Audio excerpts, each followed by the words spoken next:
Muy buenas tardes, mi nombre es María Camila Toro Montoya, soy estudiante de Medicina de primer semestre en la Universidad CES y en el día de hoy vengo a hablarles sobre una interesante enfermedad que es la policitemia. Pero antes de esto vamos a hacer una contextualización en cuanto al concepto de tejido y de sangre. Entonces, un tejido es un conjunto de células o estructuras organizadas que desempeñan una función determinada común. La unión de varios tejidos forman órganos que a su vez van a formar sistemas orgánicos. Entonces tenemos cuatro tejidos básicos en el organismo, que son el tejido epitelial, el tejido nervioso, el tejido conectivo y el tejido muscular. Entonces, el tejido conectivo o conjuntivo o tejido de sostén es una segunda barrera, ya que la primera barrera sería el tejido epitelial. En sus funciones principales tiene como dar soporte y resistencia a diferentes órganos, conectar diferentes tejidos y a su vez permitir el flujo de sustancias hacia las células. Entonces estas funciones son dadas gracias a su estructura que posee células separadas con un amplio espacio celular, por lo que habría también a su vez abundante matriz extracelular. La matriz extracelular está compuesta por proteínas fibrilares, por sustancia fundamental y por agua. Entonces el tejido conectivo puede separarse, puede tener una clasificación que sería el embrionario, el adulto en el que tenemos el denso y el laxo, y el especializado que se divide en cartilaginoso, en adiposo, óseo, sanguíneo y linfático. Entonces, aquí vemos el tejido conectivo especializado sanguíneo, el cual entonces sabemos que la sangre es un tejido conectivo especializado que está compuesto por elementos formes, y estos elementos formes son básicamente las células y las plaquetas que están suspendidas en la matriz extracelular, o lo que conocemos como plasma, que es esto de acá, este espacio. Y aquí vemos los elementos formes, aquí tenemos un eritrocito y aquí tenemos distintas células. Entonces los elementos o componentes formes de la sangre entonces se dividen en los eritrocitos o glóbulos rojos, que serían estos que vemos por acá, los leucocitos o glóbulos blancos, que se dividen a su vez en granulocitos y agranulocitos. En granulocitos tenemos los neutrófilos, los eosinófilos y los basófilos. En el neutrófilo vemos que es polinucleado, el eosinófilo vemos un núcleo bilobulado y el basófilo vemos que tiene muchos gránulos de secreción regulada. Ahora los agranulocitos son entonces los monocitos y los linfocitos. Entonces los monocitos tenemos que es este de acá que ocupa gran espacio del citoplasma, y en el linfocito a su vez se divide en linfocitos B y linfocitos T. Y en los componentes de la sangre también tenemos entonces las plaquetas, que realmente no son células, sino que son partículas que salen de una célula mucho más grande, que es el megacariocito.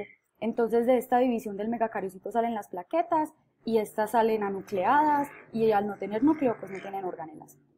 Y estas son importantes para el proceso de coagulación de la sangre. Ahora, entonces el eritrocito maduro, los eritrocitos transportan el oxígeno de los pulmones a los tejidos y el CO2 desde los tejidos hacia los pulmones. Entonces, el eritrocito carece de núcleos y de organelas, lo que hace que este sea más elástico y a su vez en su citoplasma pueda tener más concentración de hemoglobina, que ayuda a un mejor transporte del oxígeno. Entonces, posee una forma de disco bicóncavo que es importante para su función y tiene un diámetro de 7,8 a 8 micras. En su ancho, en su parte más ancha, tenemos de 2,6 micras y en su parte más central un ancho de 0,8 micras.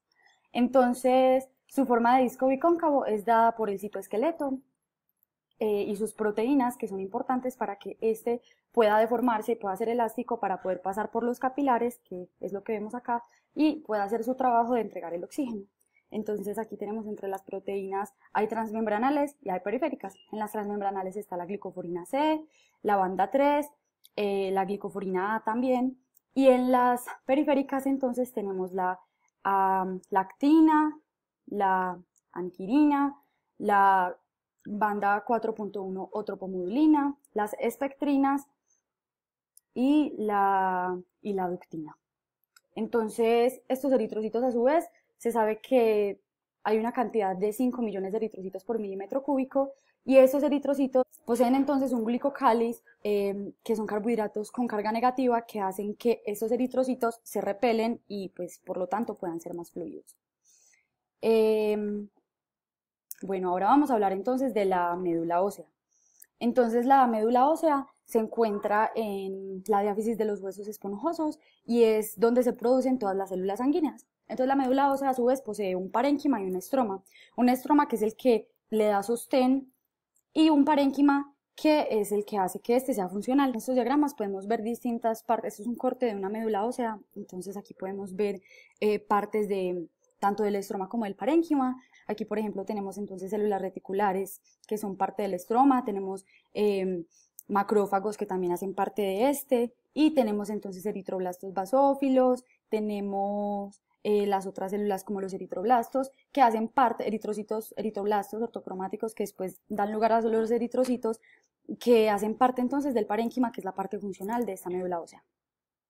Al igual que aquí podemos ver los sinusoides que hacen parte del estroma, y bueno, esta es la médula ósea normal. Entonces la eritropoyesis es entonces el proceso por el cual se producen los eritrocitos. Entonces este comienza con una célula madre hematopoyética pluripotencial que va a dar lugar al precursor mieloide común. Y a su vez este precursor mieloide común va a dar lugar a la colonia de eritrocitos, que es el que va a comenzar como todo. Entonces aquí tenemos el proeritroblasto, después este se convierte en eritroblasto basófilo, este después va a convertirse en eritroblasto policromatófilo, que ya va tornando como un color no tan definido, tan azul como se ve en el citoplasma de estos dos anteriores. El normoblasto ortocromático, que ya es más rojizo y es, digamos, la última célula que va a tener un núcleo. Y ya el reticulocito, ya entonces se pierde el núcleo, por lo tanto vamos a tener son fragmentos de él. Y el eritrocito maduro, que ya entonces no tiene ni núcleos ni organelas, y es el que comienza como a ser funcional. Entonces estos dos, el reticulocito y el eritrocito, son las únicas células que se pueden encontrar en sangre periférica. Los otros están en la médula ósea. Entonces ahora sí, la policitemia es entonces una patología sanguínea que se da por una hiperproducción de eritrocitos. Y también pues se pueden ver alteradas otras líneas celulares como los leucocitos y las plaquetas. Entonces la policitemia lo que hace es que genera un aumento en el volumen sanguíneo y por lo tanto va a generar un aumento en la viscosidad de la sangre, lo que va a dificultar la circulación a través del sistema circulatorio.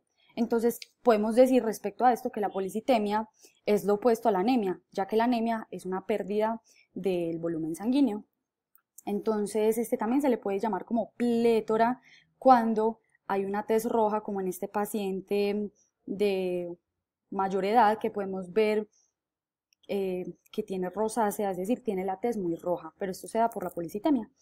Entonces este se diagnostica en exámenes de laboratorio en los cuales pueden ver niveles altos de hematocritos, y de tratamiento pues es simplemente se puede reemplazar la sangre que se extrae con fluidos para así diluir la concentración de eritrocitos, o ya la otra manera es simplemente eliminar parte del volumen sanguíneo para disminuir la cantidad de eritrocitos que hay.